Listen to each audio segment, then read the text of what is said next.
أعوذ بالله من الشيطان الرجيم. بسم الله الرحمن الرحيم. إن الإنسان خلق خلوعا وإذا مس الشر جزوعا وإذا مسه الخير منوعا إلا المصلين الذين هم على صلاتهم دائمون والذين في أموالهم حق معلوم للسائل والمحروم والذين يصدقون بيوم الدين والذين هم من عذاب ربهم مشفقون إن عذاب ربهم غير مامون والذين هم لفروجهم حافظون إلا على أزواجهم أو ما ملكت إيمانهم فإنهم غير ملومين. صدق اللہ العظیم. السلام علیکم ورحمۃ اللہ وبرکاتہ. یہ سورہ المعارج کی آیتیں ہیں جس میں ارشاد ہوتا ہے بے شک انسان پیدا کیا گیا بے صبرا، جب کبھی چھوتا ہے شر اس کو تو وہ واویلا کرتا ہے، اور جب کبھی چھوتی ہے خیر اس کو تو کنجوسی کرتا ہے، سوائے نمازیوں کی جو ہیں اپنی نماز پر ہمیشہ قائم رہنے والے، اور جو اپنے مالوں میں حق کے معلوم رکھتے ہیں، مانگنے والوں کا اور محروم کا، اور جو تصدیق کرتے ہیں یوم دین کی، اور جو اپنے رب کے عذاب سے ڈرنے والے ہیں. بے شک ان کے رب کا عذاب بھروسہ کیا ہوا نہیں ہے. جو اپنی شرمگاہوں کی حفاظت کرنے والے ہیں سوائے اپنے بیویوں کے یا جن کے ملکیت ان کے دائیں ہاتھ ہیں، تو بے شک وہ لوگ ملامت کیے ہوئے نہیں ہیں. ان الانسان خلق خلوعا واذا مس الشر جزوعا واذا مس الخیر منوعا. تین صفات بیان ہوئی ہیں، خلوع، جزوع اور منوع. یہ تینوں ظلمت کی صفات ہیں، انسان کی فطری صفات نہیں ہیں. اس لیے اس کے مقابل مومن کی، مصلیین کی تین صفات بیان ہوئی، دائمون، مشفقون اور غیر ملومین. خلوون کہتے ہیں راستے میں رک جانے والا، ہرس کے معنی میں بھی آتے ہیں. یہ استقامت کی ضد میں آتا ہے. اللہ تعالیٰ سے بڑھ کر انسانی نفسیات کو کوئی بہتر نہیں جانتا. اللہ ہی انسانوں کا خالق ہے اور اس کو بہتر علم ہے.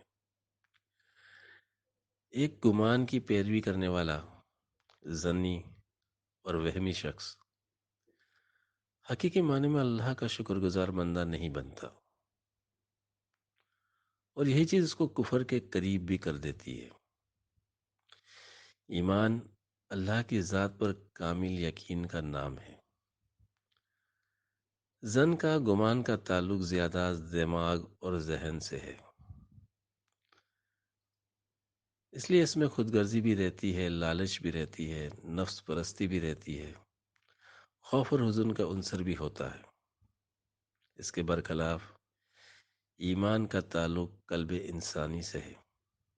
قلب میں ایثار ہے، تڑپ ہے، محبت ہے، عقیدت ہے، جستجو ہے، قوت ہے. اس لیے ایمان کا تقاضا استقامت ہے. وَإِذَا مَسَ الشَّرُّ جَزُوعًا. جزوع یعنی مڑ جانا، الگ ہو جانا، کٹ جانا.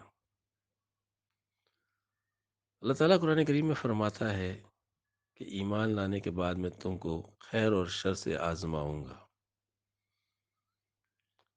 اللہ نے انسان کو اپنی فطرت میں پیدا کیا ہے. انسان میں 7 حصے خیر ہے اور 1 حصہ شر ہے. اللہ کی فطرت انسان میں چھپی ہوئی ہے، اس لیے خیر کا تعلق قلب سے ہے اور شر کا تعلق نفس سے ہے. نفس ظاہر ہے اور قلب چھپا ہوا ہے. صحیح الفطرت انسان کا رجحان تمام تر اعلیٰ صفات اور نیکیوں کی طرف ہوتا ہے، لیکن دنیاوی محبتیں، خواہشات نفسی میں جب یہ انسان گر جاتا ہے تو یہ فطرت مسخ ہو جاتی ہے، اور نتیجاً بدعمالی اور گناہ، نفرت اور عداوت اور کفر میں گرفتار ہو جاتی ہے. وَإِذَا مَسَّ الْخَيْرُ منون، خیر کا تقاضا ہے کہ اس کو بانٹا جائے، یعنی اس سے دوسروں کو فائدہ پہنچایا جائے۔ اسلام میں اس کی بڑی تاکید آئی ہے۔ حضور خاتم النبیین رحمۃ للعالمین صلی اللہ علیہ وسلم نے یہاں تک فرمایا کہ اپنے بھائی کے لیے بھی وہی پسند کرو جو تم اپنے لیے پسند کرتے ہو، یعنی جو چیز اپنے لیے پسند کرتے ہو اسی کو بانٹو۔ اللہ کے بندے جو ان تک پہنچتا ہے اس کو دوسروں تک پہنچانے کی حقیقی تڑپ رکھتے ہیں، چاہے دولت کا معاملہ ہو، علم کا ہو یا ہدایت کو ہو، یہ خلوص دل سے اس کو بانٹنے والے ہوتے ہیں۔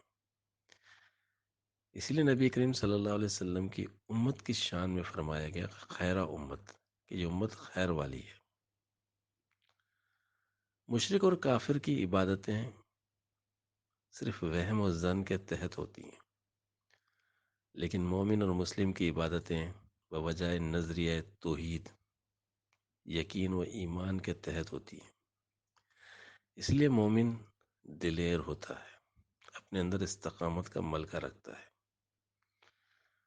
قرآن کریم نے فرمایا جنہوں نے اللہ کو اپنا رب مانا پھر استقامت دکھائی تو ان پر ملائکہ کا نزول ہوتا ہے اور ان کو کوئی خوف اور حزن نہیں ہوتا۔ ان الذین قالوا ربنا اللہ ثم استقاموا تتنزل علیہم ملائکہ اللہ تخافوا ولا تحزنوا۔ اس کے برخلاف مشرک اور کافر کی عبادتیں حلوون ہوتی ہیں، یعنی منزل تک نہیں پہنچتی، اور مومن کی نماز کو کہا گیا کہ مومن کی نماز اس کو معراج کراتی ہے۔ الذین هم علی صلاتہم دائمون،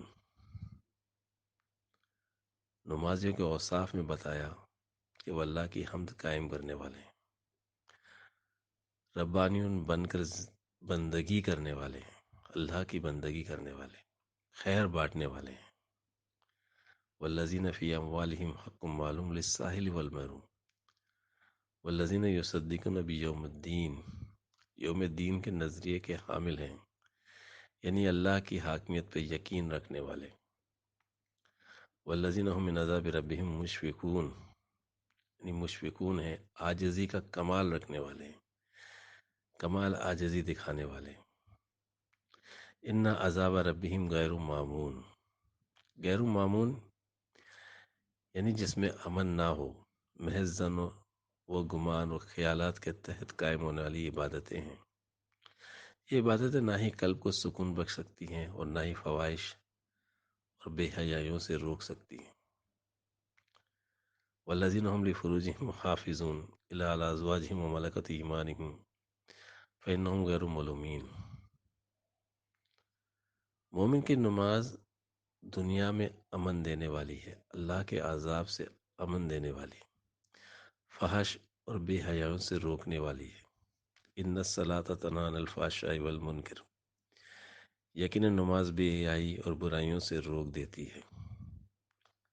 اللہ سچا ہے، ضرور نماز فحش اور منکر کاموں سے بچاتی ہے، مگر وہ جو نماز پڑھ رہے ہیں اور برے کام بھی کر رہے ہیں تو ان آیات کی روشنی میں وہ مومن کی صفات سے محروم ہیں، نہ تو وہ دائمون ہیں، نہ مشفقون ہیں، نہ غیر ملومین ہیں۔